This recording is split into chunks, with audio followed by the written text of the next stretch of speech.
I met the friend in Cairo hostel, and he from Canada, but he original from India, right? Yeah. But you are not born in India. No, I was born in Saudi Arabia. Right.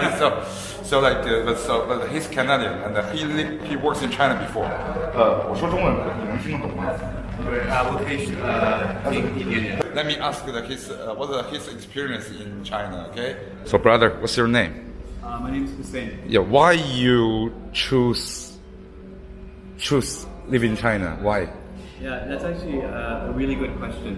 So, I graduated around the time of the recession. Yeah. And at that time, I'm sure a lot of people remember there's a lot of conversation in Canada and the United States about how, China is the rising dragon in the world. Yeah. The economy is the great Asian tiger. So I thought, the economy's not doing that great in North America. And instead of spending all of this energy into hating China, which I think was happening in North America, I decided to go to China, learn the language, meet the people, enjoy the food, and honestly, it's one of the most rewarding experiences of my life. To China, I didn't even know ni hao when I went. I could barely use chopsticks. So I learned everything when I was there. And by the end of my time in China, I was talking to taxi drivers in Beijing, and I was telling them, I was born in Saudi Arabia, but I'm Indian. I spent most of my life in Canada, and I was able to have really complex and nice discussions with people by the end there. But I'm about 5 years removed from my experience in China, so it's not quite as good as it used to be. I can still read a menu, which I think is important. If you move to China, you should really learn how to read a menu. It's not that hard. 其实我很好奇，他在中国这3年，就是他最好的回忆是什么？因为他去过北京 and 重庆 ，right? First 重庆 and then Beijing. 他先去的重庆，然后在北京是住在五道口，离我们家其实不远的，所以就真的就北京语言大学那边嘛，所以真的很有意思。我问问他最好的 experience， 先问问重庆吧，好吧？So you live in Chongqing for how long? 1 year. 1 year. So do you like spicy food there? I love Chongqing. Yeah, because you're still Indian, you are Indian blood, right? Yeah. So that's why you like Chongqing. I mean, Google is not a dish; it's a lifestyle. I learned so much Chinese over a bowl of hot pot. Like the food to order, talking to people. It's one of the great dishes of the world. Yeah. You can sit down in a big group of people and just spend like 3-4 hours eating hot pot. Yeah. And you can learn a lot of Chinese that way too. Yeah, hot pot and 椒麻鸡. Yeah. Yeah, exactly.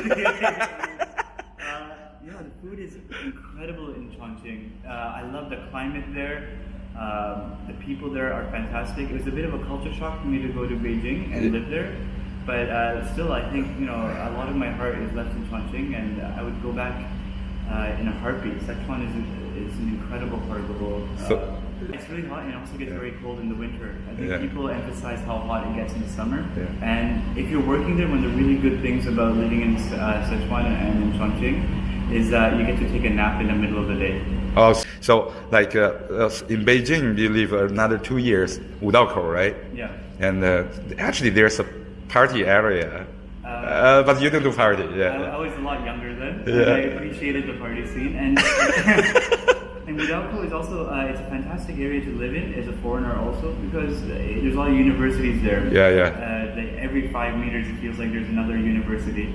So it's also very international for that reason. There's a lot of Korean students, British people go there to learning Chinese and Australians and people like me. So Wudaokou it's a very international part of the city, and I enjoyed it. It was great, and it's also the tech center of China as well. So you can see the Google's there, Baidu, ZTE, all the great. Yeah. What's the best experience in China? Because 3 years, the best one. We say the best one because I know you have many experience. It's the people. It's always the people that make. Always the people. Yeah. Yeah, the people are fantastic. I think. It's difficult for me to pin down one. I went to a music festival at the Great Wall of China. The Strawberry Music Festival. Oh, strawberry. Oh, right now strawberry. I won't say, but that was great fun. I think it's a good way to explore the Great Wall of China, other than just walking down it like a tourist. We say so. This is for your best experience, and then why is the people? Why? I everybody was so warm. They were friendly, especially in Chongqing when you go to smaller towns, because they've never met anybody with my skin color. So they're very curious, you know. A lot of people came up and asked for autographs, photos, and I think that's very common for foreigners who go to China. Some people came up and asked me if I play basketball because, you know, they've never met an Indian person with my skin color, so they think I'm black or something. You know, Nobody be rude to you, no? No, not really. For 3 years, no? No, I mean, it's like any country, you have some friction with people, but overall, I think the Chinese population is very friendly to foreigners. They're eager to learn about other cultures, how different people live. And, you know, the communication is always a barrier because my primary language is English. But once we can get through that and start talking, So do you have any bad experience? Yeah, there is a little bit of racism there, especially I think if you're dating a local Chinese woman, then I think some people become upset about prices. I think foreigner prices is normal. You also got foreigner prices. Absolutely, yeah. Where? Not in Beijing, no. No, not in Beijing, but in Chongqing, especially there's foreigner prices. And when you go outside, like in Fuling, which is a suburb of Chongqing, there's foreigner prices there. I remember my first day, somebody, I wanted to buy a Coke, and it said it was 600 kwai. What? 600. Coke. Coca-Cola. What? 600 renminbi, 600 块. Yeah, it says they wanted 600 RMB, and I said, this doesn't sound right. Yeah. I went one store down, and it was a normal price, I think like 2 or 3 RMB. Yeah. So, yeah, that happened, but that's a part of life. That's happened to me in Cairo, it's happened to me in India. 600, you know how many times more? Like 200 times more. I mean, that's very extreme. That's probably why I remember it. Yeah. It's a bit crazy. And so when you work with your Chinese friend, the people stare you or not? Yeah, and whatever girl or boy you. Absolutely, and especially again when you go to smaller places, people like to stare at you, and they love it when you watching you eat with chopsticks. Very curious about what you're eating and what you're going to order from the menu. It was cool. You know, I went there with the BlackBerry. I had the phone. This long time ago. And I remember people, because as a foreigner, like, oh, the BlackBerry is so interesting. And then suddenly, yeah, it is interesting. So, like, you think that these 3 years make you change something or not? Yeah, absolutely. Okay, because you live in Canada, so like, you think it's different world, right? It's an absolutely different world, China and Canada. Yeah, and I think that's important to understand. Growing up in Canada, or spending most of my life there, but before I showed up in China, I expected everybody to kind of be wearing like gray clothes.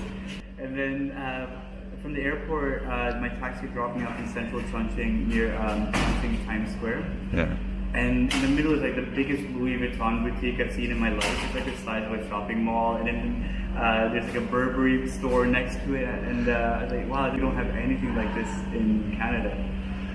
And yeah, of course, it's going to change you. I went to a country not knowing even how to say hello, not knowing how to order the food. My first month there, I just ate 牛肉面. Yeah. 兰州牛肉拉面. Yeah. Right. And then like from there, I learned Chidan, you know, Chidan mian. So now I can get it. So yeah, it definitely changes you, and I highly recommend that people get out of their comfort zone, especially when they're younger, and go to different countries, live there, and really kind of challenge themselves. I feel like it's made me a better person. It's made me more patient.